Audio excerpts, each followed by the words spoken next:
All right. We're back, everyone. Good to see you all again. Thank you for being here. And David, thank you for doing such a good job in the intros and agenda earlier. Right. So I just wanted to shout out a couple things that I found really interesting that David said before we kick off here. One thing that stood out to me is when he said, it's up to us. He said it's up to you. No one is coming to save you.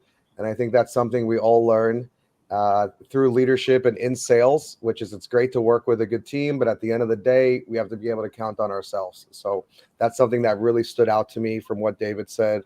I also really liked when he mentioned be smart about how you pick a company. I think a lot of times we get so excited or we're so rushed, or maybe we kind of feel a pinch in one part of our life, and that maybe causes us to rush other parts of our lives that doesn't really benefit us. So definitely agree with you there. Be smart about how you pick a company. Two other things I really like that he mentioned that I just wanted to call out. He talked about the difference between culture and product. I think a lot of times when candidates and just us as individuals are evaluating companies, we might get really caught up and excited in the product and maybe overlook red flags on the team, or maybe vice versa. And being able to find that balance and find a team that will actually support you through the trials and tribulations of sales, marketing, growing revenue, I think that's really important as well. And hey, Juan in the chat, nice to meet you as well. And if anyone else wants to drop their info and connect on LinkedIn and things like that, you're encouraged to do so. Last thing I wanted to touch on that I found really interesting from David, and something that I had to learn the hard way, so maybe someone else out there can learn from our mistakes, which was don't overestimate the value that we have to the company on the revenue team. I'll share a very, very brief story. Early in my career, I was probably 19 or 20, was late to the company lunch where they pay for lunch twice a week because I was on a sales call, didn't get the sale. I'm very young, so I'm like coming out of that pretty frustrated. Go to get the lunch, and one of the executives is like, "Hey, isn't this your second lunch today? Weren't you just here?" And I was like, "What are you talking about? I was just on a sales call," and I was one of the top reps. It's like, "I was just on a sales call and I pay all salary here." That's what I said to the boss. Long story short, I wasn't working there very much longer. I probably lasted about a week before. And this was earlier in my career as one of the top reps in the company. And I just didn't get it.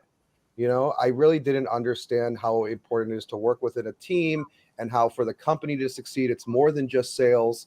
And I think that's something that we can talk a little bit more about here as well with some of our speakers. So just wanted to give a shout out again to David. Welcome in, Katherine, and welcome in, Kate. Super excited to have you both here. Thanks for having us. Yeah, Jinx. Absolutely. And just so the audience know, we did have a third speaker, but unfortunately, she let us know early this morning she's really not feeling well. She's very sick, so unfortunately, she has to bow out. But we're really excited to get going. We have a great agenda here filled with questions that we're going to be asking the speakers to learn from their experience. You're also welcome to engage in the chat if you want. So if anyone has a question, if anyone's unclear, if anyone wants me to ask a question to Katherine or Kate on your behalf, this is a great opportunity for you all to also connect with people. You could then later send them a message on LinkedIn. Hey, I'm the one that asked you the question in the chat. Would love to connect. So it's a great way to network as well. So let's go ahead and jump in. So first things first, we'll start with Katherine here, and then we'll go to Kate. So Katherine, can you just tell us a little bit about your current company, your role, your responsibilities? What are you doing all day? Oh, what am I doing all day is probably not, has nothing to do with even what my company does for their product, right? So I am running the global BDR team over at Fivetran. I am the VP there. I've got a team in Dublin, Ireland, a team in Australia, some people sitting in Singapore, India, and then the majority of my North America team sits in Denver, Colorado, as well as Oakland, California. And my team is primarily focused on outbounding into named account for new business. We also help support our existing customer base through upsells and finding new use cases. And I have an inbound SDR organization as well that helps with MQL follow-ups. And what we are really excited about over at Fivetran is that we are just moving data around to help empower our customers and give them that ability to innovate within their own organization by unlocking and accelerating insights and optimizing operations and really helping companies drive data-driven decisions across their organization. Love it. And with all those countries you oversee, I don't know if they call you over there Miss International or if you got some kind of. Yeah, it's definitely, it's all about power of being able to say no to things on your calendar, holding yourself accountable, and just a lot of time management, I would say, and just having a really, really amazing team underneath me. So I've got a really kick-ass director level, part of my hierarchy that just is incredible. So without them, I think I'd be running around like a chicken with its head cut off. Absolutely. I was going to ask, how do you manage all the time zones? And I'm guessing it's the team and some of those things you alluded to at the end. So yep, totally is. Absolutely. And Kate, same thing for you. If you can tell us a little bit about your current company, your role, your responsibilities. What does a day in the life of Kate look like? Yeah, so a day in the life of Kate. So I work at Cloudticity. I'm the senior director of marketing, but I started in sales as an SDR. And my company does cloud managed services for healthcare, which means that we help healthcare companies be successful on public cloud, be successful with their app development, and they're creating healthcare apps. And yeah, it's fun. I love that me and Katherine are so different, but we both started as SDRs. Because what I do day to day has everything to do with what the company does. Because I'm the head of the marketing department, and we're a lean team. I have 3 people under me that I manage, and a slew of vendors all across the world. And my job is to drive net new pipeline and net new deals for the sales team.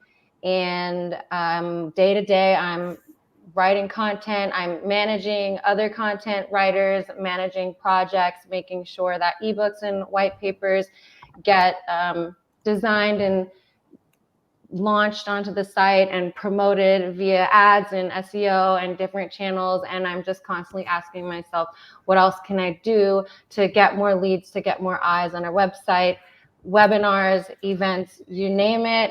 It's top of the funnel, I manage it. Love it. Love it. And it seems like in a different world, maybe the MQLs that Kate is generating would be qualified by the team that Katherine has, right? If we kind of totally take a step back. So super, super interesting. And one thing I wanted to ask you too, to kind of take things from reverse, we talked about where you are now, some of the responsibilities that you have. To make a little pun for anyone that knows Drake, I would say you two ladies, started from the bottom. Now you're here, right? Because you've had so much tremendous growth in your career. You really have had those promotions, consistent over time. And would love to just get your perspective. Like, how do you see it? Where did you start your career? Where are you now? Where do you want to go? Just like help us understand that path for you, where you started, where you are, where you're going. And yeah, Katherine, go ahead. Yeah, I mean, I would say it's taken me a really, really long time to get where I'm at. I've seen plenty of male counterparts make it a little bit faster, but that's okay. I think that the road that I've traveled down has given me the right mindset and the right experience to really be able to handle a lot of the adverse gosh, it's a Thursday. Adversity as well as challenges that have come my way. When I'm looking at my career, and I've gone into wanting to move into marketing and realized, could I do it? Sure, no problem. But it is not for the faint-hearted, right? Like you have to really be on your game. It's a lot of like PowerPoint presentations in the interview cycle. And I was like, I don't know if I like this. Like this is not kind of like my jam. Whereas like with sales, I could show up and be like, dude, look how cool I am, right? And that seems to get you further. So I think when you're like really looking at your career, right, as you go through it, and I know we'll touch on this later on too, but it is important to realize where your strengths are and where your weaknesses are. And don't be afraid if your weakness is what you thought your strength was, right? Because the universe works for you in certain ways, and applying and getting rejected from jobs is that indicator of like, okay, well, maybe I do need to switch it out. I might be passionate about this, but how can I maybe bring that skill set into the role that I'm really going to be successful at? I did a lot of, and just stop me and be like, Kate, it's your turn. I did a lot of soul searching in this last round. I was laid off, and then I took a lot of time off in between. And I had never done that. And it was super, super scary for me. But during that process, I really took a lot of time to reflect on what I enjoyed about working in the BDR org, what I didn't like about it, and what my qualifiers were for companies and as well as for myself.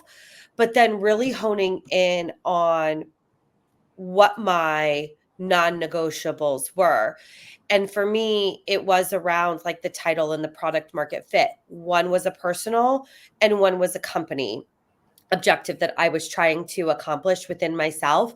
And I am so, so grateful that I didn't rush into decisions and just jump at the next chance for a role. I did that in the past before, and it always bit me in the wrong way. And I think waiting that extra month or two to really hone in on what I was looking for has paid off dividends for my happiness, for my family's happiness, for just how I manage the team in the workplace. It just opens up so many doors. So I would say like really focus in on the one personal and the one company piece that you really will not negotiate on for yourself. Super helpful. Yeah. And I think it's also hopefully inspiring to the group to hear, Katherine so high up in her career, managing a huge team, impacted by layoffs in the past. Oh yeah, all the time. Right? You guys, Right? it's normal.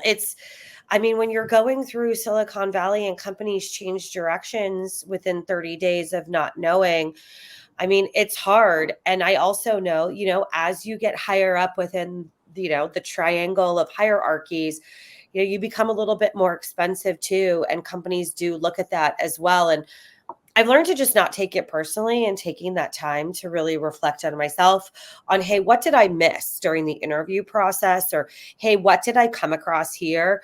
Helped me as I've gone into like where I am now. And I'll let Kate take it from her perspective as well. Absolutely. Yeah. Would love to hear from you, Kate. Yeah. So like you said, started from the bottom. Now we're here. And I actually really started from rock bottom. In my 20s, I ended up losing a fashion business that I spent 5 years building on Instagram because of a series of naive decisions that I made. My business partner was my boyfriend at the time. He owned the trademark. We broke up. I had nothing. I got locked out of Instagram, and I realized that I had hit rock bottom and I needed to get a 9-to-5 to pay my bills. And that's when a friend of mine suggested tech sales. So I was like, I'm going to run with that. That's when I met Gabe. I went to Always Hired, graduated, sat through 30 plus job interviews, and it, that's enough to make anyone doubt themselves. But, got through it, landed a job that I really, really liked in cybersecurity. And my story is kind of a funny story, a bit unconventional. So I started as an SDR, and they didn't give me any inbound leads. And I felt really unset up for success. And then I was like, okay, well, I'm just going to take matters into my own hands, and I'm going to just generate some leads myself. So that's when I started singing songs about cloud security and posting them on YouTube. And a couple of my songs got really, really big. And practically overnight, I went from having no leads to like every like valuable CISO in my space reaching out and connecting with me on LinkedIn and starting conversations with me. I'm like, okay, well now I have leads. And, you know, long story short, I was BDR for a year and a half, almost 2 years. And eventually the marketing team pulled me in. They saw what I was doing with just brand awareness and they knew I was a good writer. So I started managing content on the marketing team, which is what I really, really wanted to do. And then in 2019, then my current boss, who's the CEO of Cloudticity, reached out to me and asked me to come and be the first marketing hire here. And it was the easiest role I ever got because there wasn't a rec out. I had no competition. He just had been following me and wanted me to work for him, which was awesome. And I came here and the rest is history. That's awesome. Thanks so much for sharing that. Yeah. That's great. I wish it was that like I wish Rex would open up for me too. Like clearly that's from all of your hard work and everything you've done on social media. I mean, that is such a weakness of mine. Yeah, and it got me to where I am now, but I've realized it's not going to get me to the next level, right? But it definitely got me to where I am now, and not just singing, but just building a brand on LinkedIn is really the key. Yeah, Absolutely. I have a question I wanted to ask and a clarifier. Also, I don't know, y'all might have seen my eyes leave for a second. In the world of remote work, things like this sometimes happen. I'm having a technical difficulty where I have two monitors. One of the monitors with everyone just shut off, so I have to get up to unplug it and replug it because I can hear everyone, but I can't see y'all. Hopefully you can see me. So that's why I was typing to my team like, hey, give me a second. So that's going to take me 15 seconds here, if that's okay. And then, Kate, I do want to ask a clarifying question on something that you said I thought was really interesting. So 1 second. so like while we wait for Gabe to come back, you know, it's interesting as I was going through like this iteration of like trying to figure out what I was going to do. I had just graduated from my MBA program and was just exhausted, right? Just exhausted from that. And then I was like, oh my God, now I have to go like take the time to like go hunt for a new gig and all of that, which is why like I think taking that break was super crucial. But during that time, I learned a lot about how my LinkedIn profile looked and how terrible it was. And I was like, oh my God, I always thought I was so amazing on LinkedIn. And clearly I was not, because I got a lot of really great feedback like, hey, this doesn't align to this or this doesn't align to this. So I definitely think reevaluating how you look on LinkedIn is huge. Huge. Yeah. Recently learned that lesson about mine too. Yeah. Thanks, everyone. I was able to resolve the technical issue, so I appreciate it. So quick question to circle back. I heard you all were talking as well, so thank you for that. So, Kate, if I heard correctly, you said you sat through 30 interviews. So you got rejected by 30 companies before getting that cool cybersecurity one you said. Yes, 30 plus. Yep. 30 plus. Wow.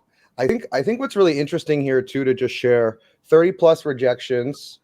Look where Kate is now. Katherine, part of layoffs. Look where she is now. I think a lot of times we get rejected 20 times by companies. I've been part of 3 layoffs in tech. I've been in this industry for 15 years now.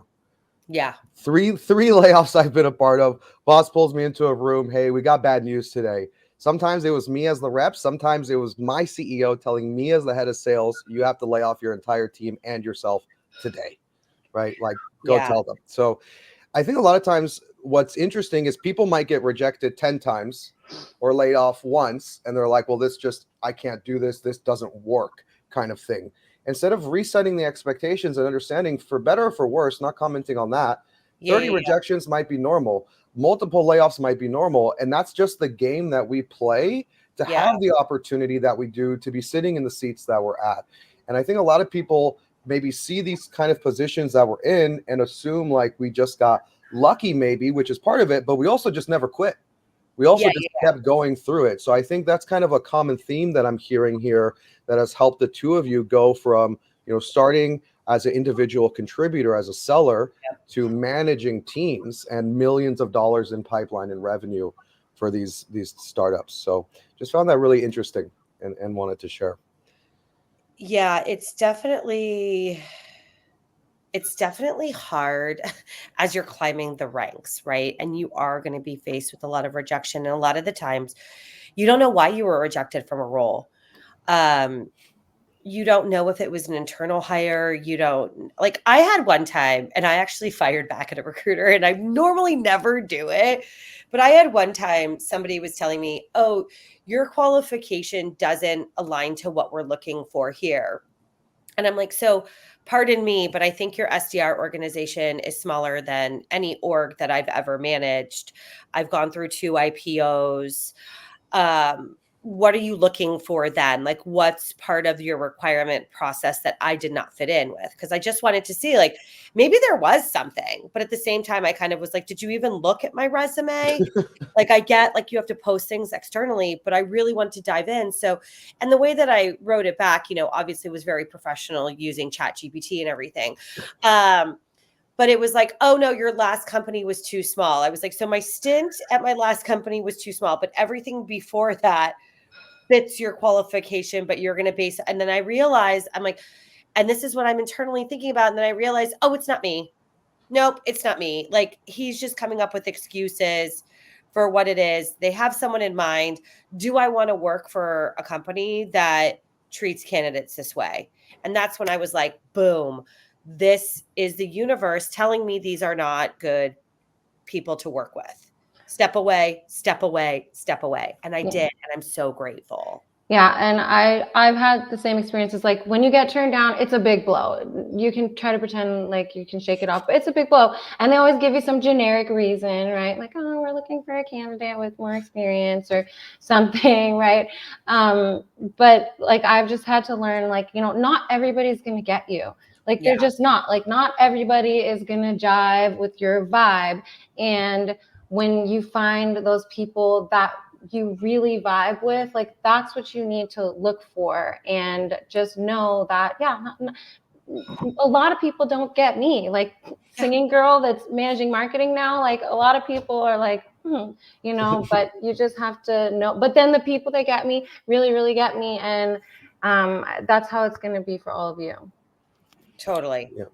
Yep, could not agree more. It reminds me of, sometimes I'll do like some of the enterprise deals with our reps, like if it's a really big sale and they ask me to come in, and like we won't get the deal.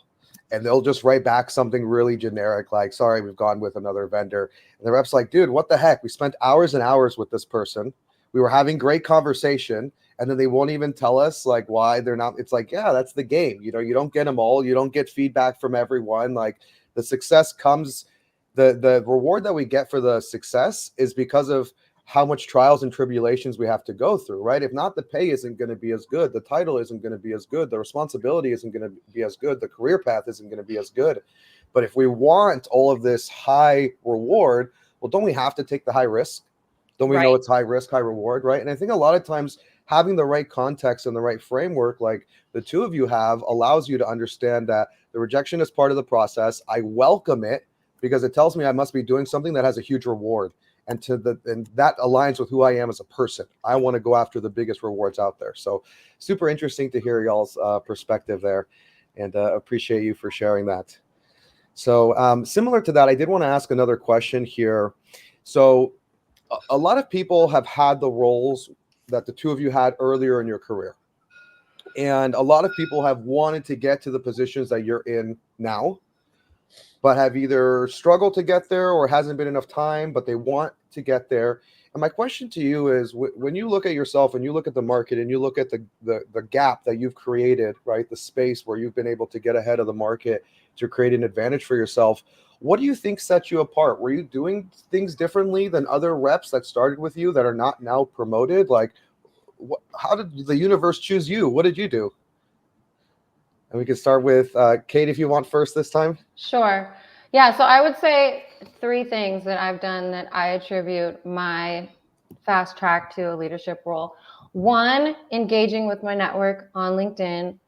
2, going to the people above me whose team I want to be on and asking them, how can I help? Figuring out what their challenges are, figuring out how can I make their job easier? What can I take off their plate so that they can be more effective? And 3, I would say constantly putting myself in situations that terrify me. And what I mean by that is doing things for the first time that are really scary, knowing that the first time I do it, it's going to be sloppy. It's going to be rough, right? The second time I do it, it's going to be a lot better. And by the third time, I'm going to be an expert. Like, for example, when I got hired to come to Cloudticity to be the first marketing hire, I got hired on a manager's salary to just work with the marketing team they already had running. It was a marketing agency, a third-party external agency. But when I got here, then I realized the marketing agency wasn't delivering any leads. They weren't delivering any pipeline. So I fired them. And then I was like, okay, well, I could just try our hand with another marketing agency and stay in my comfort zone with what I know how to do, which is just, manage content, or I can step up and try to run things myself. And that's what I did. And I did so many things I had never done before that were absolutely terrifying. And I pushed my way through them and I learned them piece by piece until it started being effective and the things were working. I started doubling down on and replicating. And eventually I was awarded with, senior director title, senior director salary, and responsibilities because I rose to that. And I could have easily just stayed in my comfort zone, but I didn't. And, I really love this saying, do more than you are paid to do, and you will eventually be paid to do more. And a lot of people have it backwards. They're like, oh, I'm not going to do more if I'm not paid for it. But that's the wrong attitude, because if you add value, the money's going to come later. Preach. Everything you just said. I mean, I'm like, okay, so she took those three and I'm like, all right, now I'm thinking about another three. It's everything you said is like so huge. I knew the minute, and I had been a senior director, I don't know, for like 5 years or so, and had some like really good runs at some companies.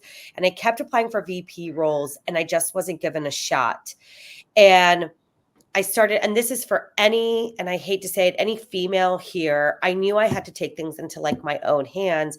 And I started really diving into like who was getting those roles.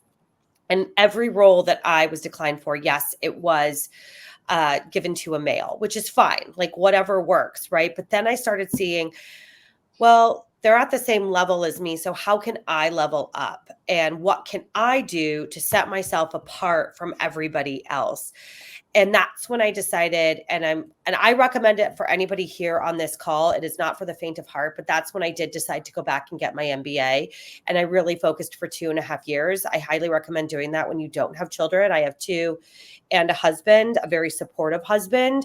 I don't think I could have done it without him, but it was 2.5 years of a lot of legwork. And I think I lost a piece of my soul. But at the same time, I gained so much more out of it because I was able to separate myself away. I also was super lucky to be at 2 companies that IPO'd, Anaplan and Coursera, and that experience was invaluable. I bring that up at every company that I interview, and I lead with that. I am your IPO generator. I am the person that understands the type of revenue that you're looking for your S1. I know what you need to do to be efficient and effective. I tooted my own horn because nobody's going to do it for you. You have to be able to walk into an interview super confident. So that is number one. Be confident. Share your successes. Share your accomplishments so that they know who they are hiring is the person for that role, right? The other thing that I'll piggyback on that Kate mentioned as well is being uncomfortable. Apply for the role that you want. If you are only applying for a director role, but you really want that senior director role, there's 2 trains of thought here. I probably wouldn't apply for it because you're not going to be happy. And they're going to tell you a sob story of, don't worry, you'll become a senior director eventually, which probably isn't going to be true, because that's when you have to look at the org structure and say, well, how can I be a senior director if I'm reporting into a senior director? Oh, we'll make them a VP. You only have one other VP in the company. Like, be logical, people. Start mapping the company out and start realizing where you really can and cannot go. Or you apply for that director role and say, hey, look, like, one of my non-negotiables is that I have to be a senior director. And then you just lay it out flat in the first interview. They either like it or they don't like it. You have to decide what you're comfortable with and where to push that. I had a company that was hot to trot. They really, really wanted me to join. And I'm like, look, I'll join, but it has to be a VP role. And they're like, oh, well, we can talk about that towards the end. I was like, no, I need to know that that's something that you want to negotiate on now. And they were like, we probably won't be able to make it happen. Thank you so much. I just saved myself 3 weeks of interviewing. You know what I mean? Like, it's okay to ask that, and it's okay to have those tough conversations and hold yourself to a higher standard, right? I think that's really, really important when it comes down to it. And then I had a third, and I can't remember what it was. I'm sure it'll pop in later on. For sure. Yeah, those were really helpful. And I have some follow-ups on those, so maybe it'll even Perfect. spur that third. And by the way, also, I wanted to say shout out to Jenna. Saw you in the chat. She's also in cybersecurity, which it sounded like is where Kate's coming from. So we see you in the chat, and nice job dropping your LinkedIn there. I love to see the hustle. If anyone does have questions on anything we're talking about, feel free to drop them in the chat. I'll be doing my best to note. I'm sure the speakers might keep an eye as well. So if you have questions, just let us know. We're happy to involve you in the conversation. So really quick, I just wanted to touch on the things that Katherine and some of the things that Katherine and Kate said here. First, I'll just start with what Katherine said. So one thing I heard you say, it's like, something might not be fair, but like it's still your responsibility to find a solution. And you were using that under the reference of your MBA and men with the same qualifications getting the job. And aside from whether or not that's right or wrong, in the immediate, you decided to create a solution that worked for you. Yep. Right, which I think that's hard to do, right? I mean, if we just think about how strong you have to be and how focused you have to be able to be in that situation, and then still do what's in your own best interest and not get bogged down. I think that's super impressive. So I just wanted to highlight that for the group. The other thing I heard you say, Katherine, that I thought was really great was toot your own horn. So often, even I'll be on an interview and like someone will say like, oh, I was one of the top reps. And I was like, okay, tell me more. And they're like, oh, I was like 120% to quota 3 quarters in a row. And I'm like, why isn't that the first thing you're telling me? Like, why am I having to dig this out of you? And the more I dig, the more impressed I am. But I'm like, why don't you just lead with this? It's like, well, I don't want to show off. It's like, well, this is sales. This is revenue. This is our career. You know, we're supposed to do a little bit of showing off, and we want to do it, you know, the right way, right? There's a right and a wrong way to communicate. But I think that is really important, and something a lot of us underestimate is how important it is for us to toot our own horn. And then we get people on board with us, right? And we get that hype there. And put that in your resume, everybody here. Everybody needs to take another stab at their resumes, because some of the resumes I see nowadays, I'm like, whoa, what's going on here? 3 bullet points max, because first of all, no one really reads them. 2, they should be only tooting your own horn. How much revenue did you generate? What was their percentage to quota? What was a really cool project that you initiated to get across the line? Did you IPO at a company? Did it get acquired? Did you career advance within that organization? Tooting your own horn is the only way people will get jobs nowadays, if you're going in blind without some sort of networking behind the scenes. Agreed. But like Gabe said, the right way to toot your horn, right? Show and don't tell, because like lead with metrics. Oh, 120% hit sales. Like I was interviewing a guy recently, and he was like, oh, I'm a hot commodity at your partner companies. Like, what does that mean? You know, like tell me a story about some people you know and how you got some deals from these companies, you know, like don't. So there's a right and a wrong way to toot your horn. Absolutely. Yeah, you want to use the numbers and the metrics, the specifics, like Kate said. And Kate, I also did want to tap into something that you mentioned earlier, which is something about like when you were doing the work of marketing, it's like just throw yourself in, because you know you need the experience. Like you're not going to be that good at first anyways, so might as well just like do the uncomfortable. And it reminded me of something in sales a lot, which is like we'll see a new rep, and it's like they're getting ready to make their first call. And they're like doing 15 minutes of research. And it's like, first off, what's the likelihood someone picks up? Second off, it's your first call. How good do you really think you're going to be? Right? What you want to think about is, if this is your first call, how good will you be on your 100th call? How good will you be on your 1,000th call? That doesn't mean don't do research. That doesn't mean don't do training. It just means understand the math and the law of averages that says you're nowhere. If it's your first call or your first meeting or your first time doing something, by the time you get to 100 times doing it, you're going to notice the difference. So one of your first goals should just get those 100 reps. And then once you have that experience, you can be like, well, how do I do that more efficiently? What did I learn from that? What were my blind spots? So that's something that I took away from Kate. And I see Katherine also welcoming you all in the chat as well, letting you know it's true. If you do have any questions, if you do want to engage with us, you're welcome to do so. All right, perfect. I'll keep going here then in the meantime. So one thing I wanted to ask, and I might have an idea already just based on kind of some of the themes I'm hearing in the answers here today, when it comes to getting promoted and climbing the ranks, sometimes I hear from sales reps who like gatekeep best practices. And sometimes I hear, some companies have a culture where everyone's kind of sharing everything super open. Sometimes people keep things a little closer to the vest. When you look at getting promoted and what's been effective for you, how do you see it? Did you see it as, well, it's me versus my peers? I need to hit quota. They need to miss quota. I need to be number one. They need to be number two. Then I get promoted. Or was it more so like you versus you, or like you versus the market? How are you seeing who's the competition in your career for you to get to your goal? And we'll start back with Kate on this one.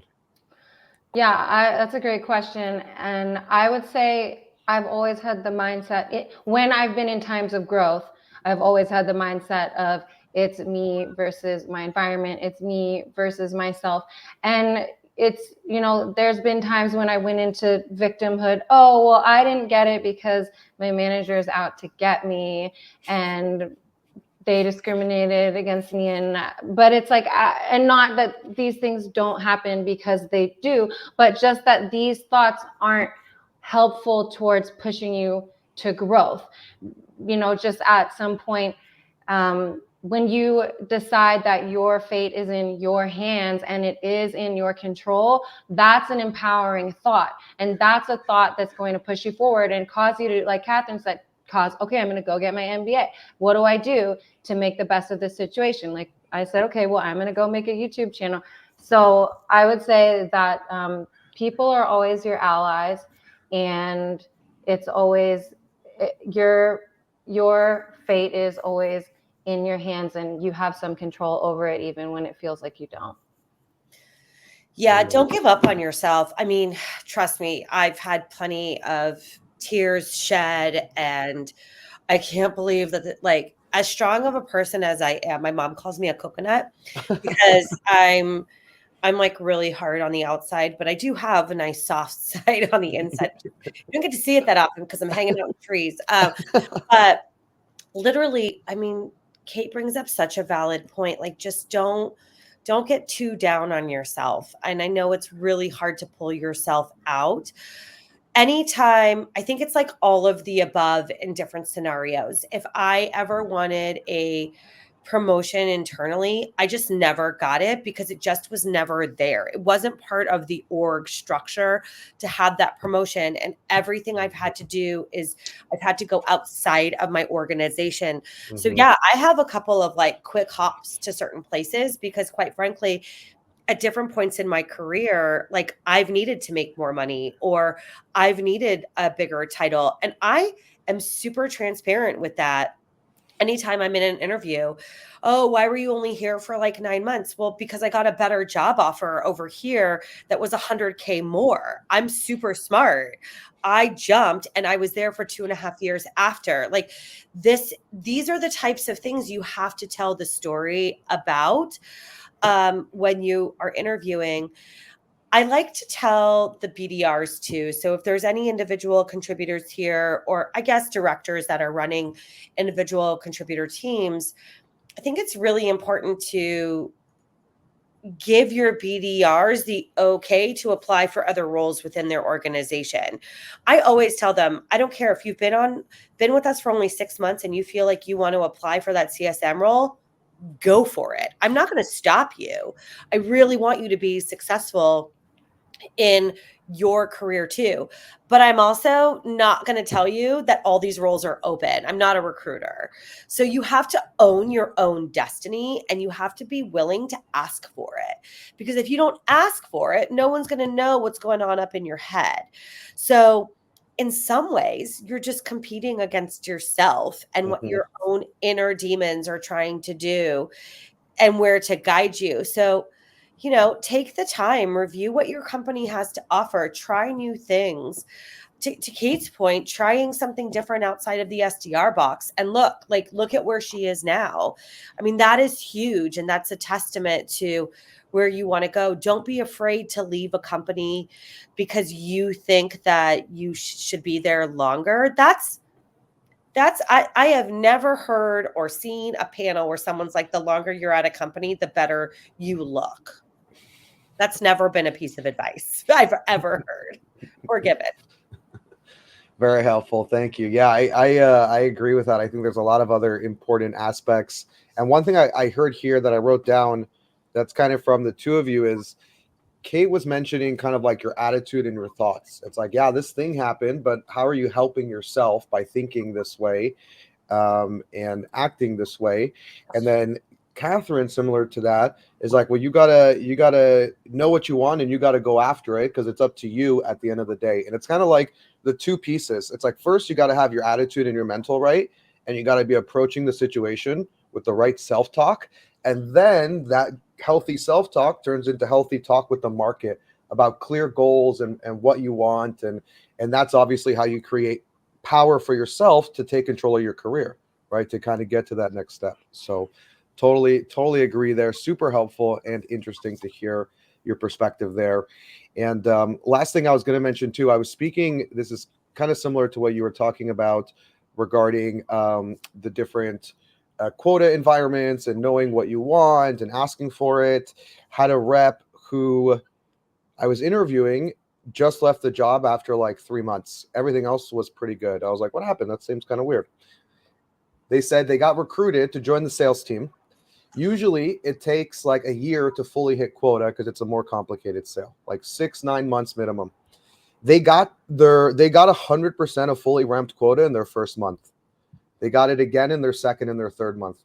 They were recruited and told that as long as they hit quota, they would get promoted to the next level. But because they hit quota much faster than the company anticipated, there was no room to promote them. And the person who brought them in was basically like, sorry, I can't promote you now after I recruited you on that.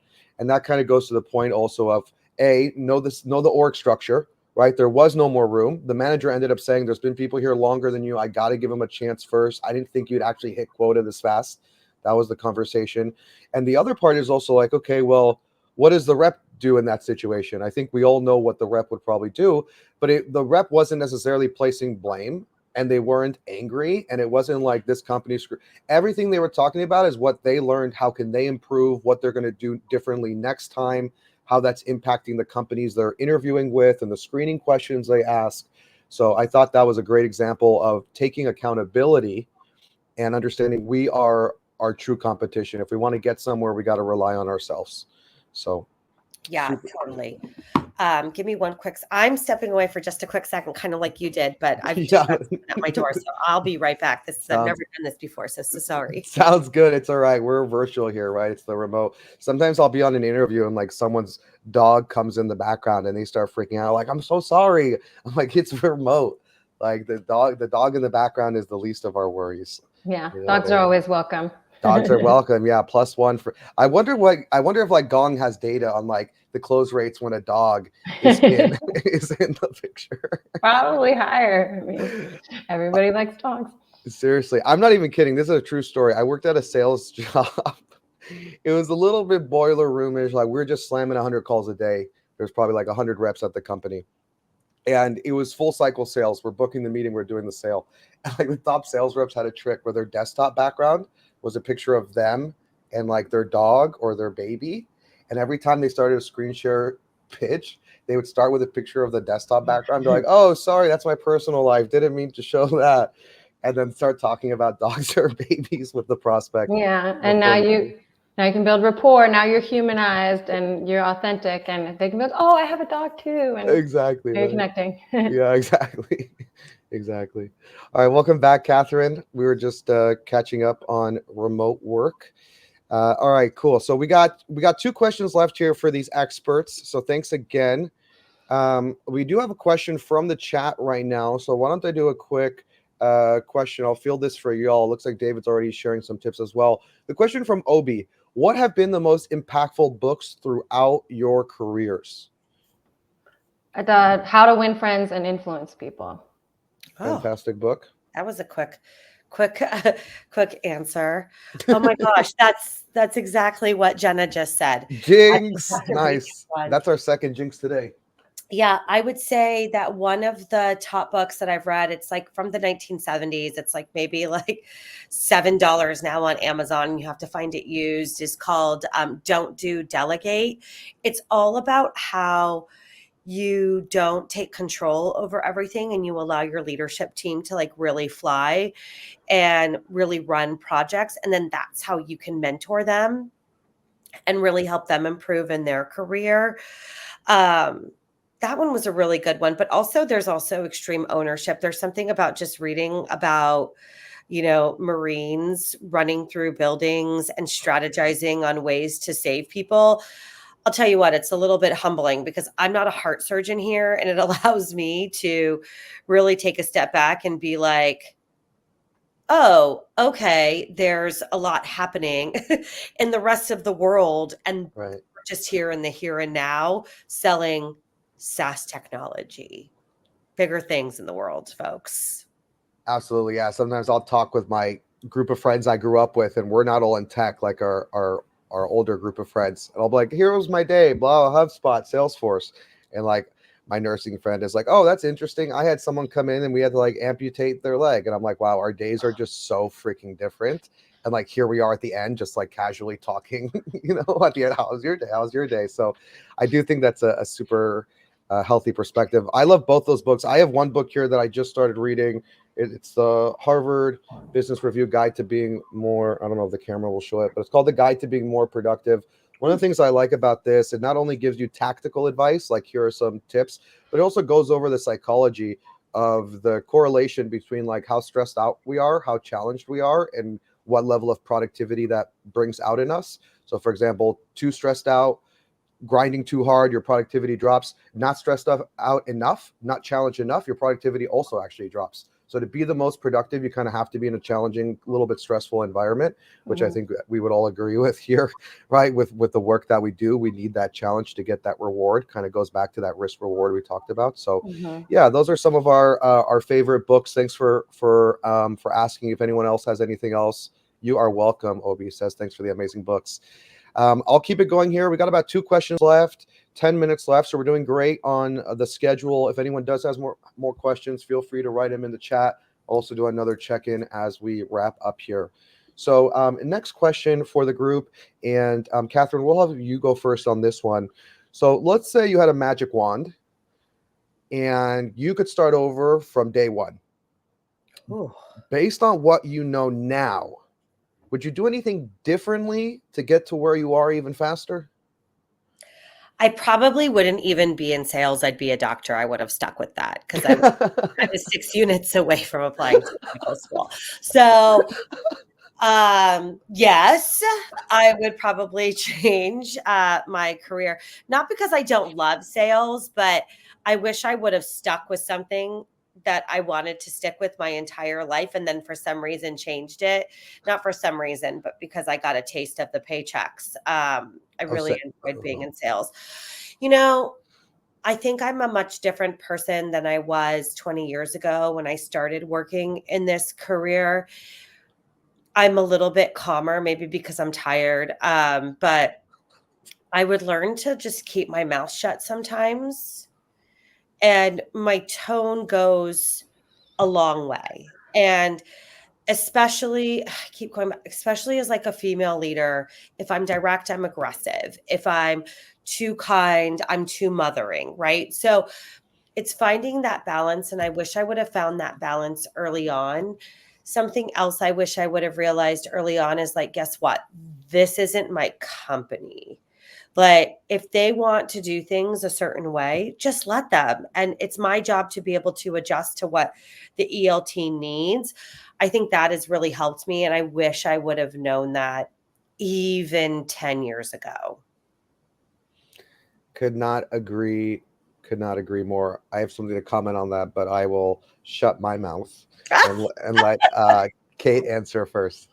Yeah, what comes to mind for me is that if I could do something differently, I would have nurtured some of my connection relationships better than I did. You just never know when someone is going to be valuable to you, when someone is going to work at a company that you want an intro to. And I think that in my younger days, I overlooked the value that people could potentially have for me later. I didn't like nurture those relationships, make those people feel important. You know, it's really important to make people feel important and to make people feel like I'm interested in your life. And if I had paid better attention to those relationships and maintained some of those connections, I think I could probably be even farther than I am today. Yeah, I totally agree with the two of y'all, and I agree so much that it like hits me in the feels because I'm like, man, this sounds like my own journey of growth and reflection. And just to double down on what the two of you said, first, Kate with the nurture, and you never know. Took me a long time to realize this. I think just after being in the industry so long, or with always hired for so long, those things really start to come back. Like I'll have someone hit me up on LinkedIn, like, hey, we're connected here because I listened to your podcast 4 years ago. Now we're like hiring, or now I have someone like a cousin that needs help breaking in, and they'll just reach out to me, and that's an inbound lead. And like that's coming back from way back in the day. Or like someone who I never think like 15 years ago, I'm working at Groupon.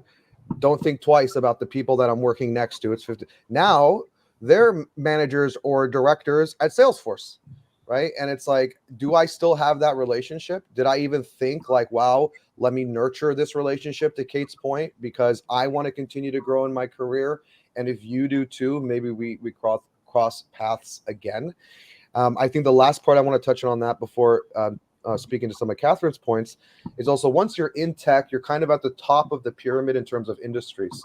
The stock market, the biggest companies are all tech. It's not oil, it's not banking, it's all tech, right?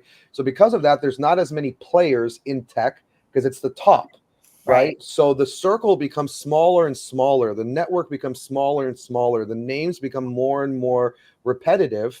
And especially when it's founders starting their second, third companies, executives working at their second, third startup. I mean, we have Katherine talking about coming off multiple IPOs, right? Like, how many people does she know by name that she's worked with before, and how much does that help her in her current goals in her role, right? And obviously similar situation for Kate here. So that's what I found really interesting about what you said, Kate, around the nurturing. It's so true. You just never know when it's going to come back to you. And I think a lot of times in sales also, or in high performance, we're like, if I don't see the return on investment right now, I'm not going to do it, because we're so used to managing those monthly, quarterly targets. So being able to push away that immediate gratification and just know it'll pay back, I think is really helpful. So I'll pause there. The last thing I was going to mention on Catherine's, which I made a joke of, is I couldn't agree more about, I wish I shut my mouth more, when I was earlier in my career.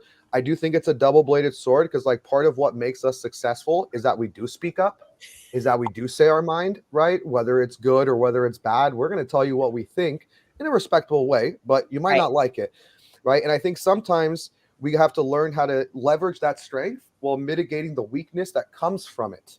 Yes. Right? So that we only use the blade when we want to, instead of cutting ourselves on accident.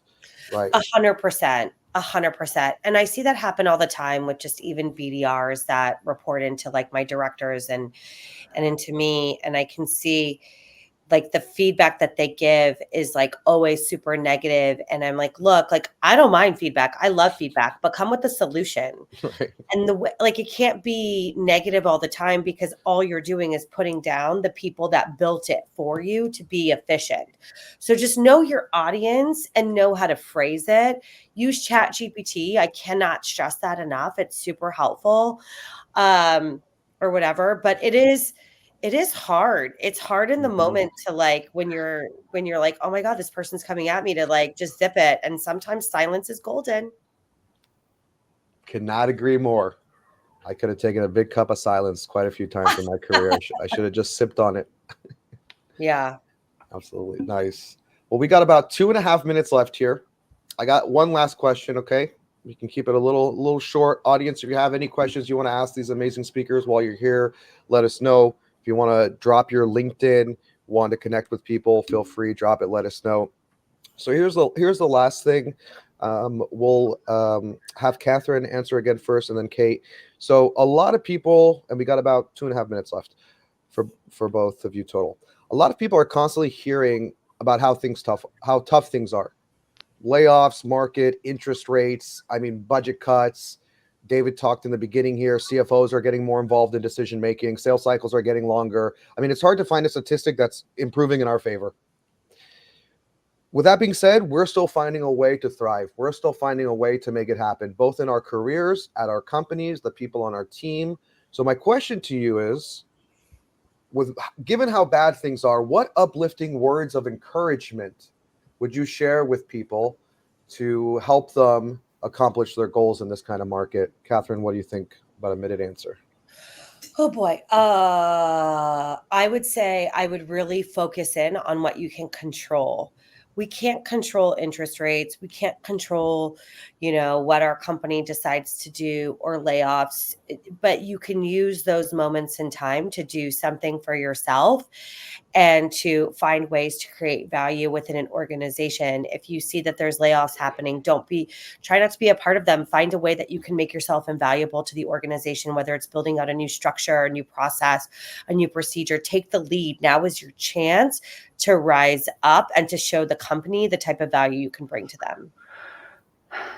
Yeah, and I would say, so same question. I would say, number one, engage with your LinkedIn network. If there's an industry you want to be in, go connect with sales leaders, go comment meaningful comments, try to start conversations, insightful conversations. And two, I know things are hard right now. You have to believe in the law of attraction. And the law of attraction is where focus goes, energy flows, which means that when you put your focus into a goal and you visualize that goal so clearly, know that your actions are going to follow, and you don't know how the path is going to look, and it may not happen in the time frame that you want it to happen, but you can shape your reality with your thoughts, because thoughts are energy, and energy is matter. That's what E equals MC squared means. Energy equals matter times the speed of light squared, which means that when you put that energy into something, you can literally will it into existence, even though you might feel very discouraged. So that's my advice. Love it. I could not agree more. And we could go into such an interesting philosophy and sociology debate from here. But the two of you are so busy managing millions and millions of dollars in sales and pipeline for these companies and doing a great job doing it, that we're going to let you wrap up here. I know you have a very busy day and schedule in general. So Katherine and Kate, really appreciate everything. It has honestly been a pleasure. I've been learning myself from hearing the two of you. It really is inspiring to hear your success and just hear your perspective. In a second here, we'll hand it off to David, who's going to be doing the closing thoughts. Myself, Katherine, and Kate will hop off. If anybody wants to connect, you can find us on LinkedIn. Katherine, Kate, thanks so much. Have a great day. Bye, everybody. Such a pleasure. Thank you.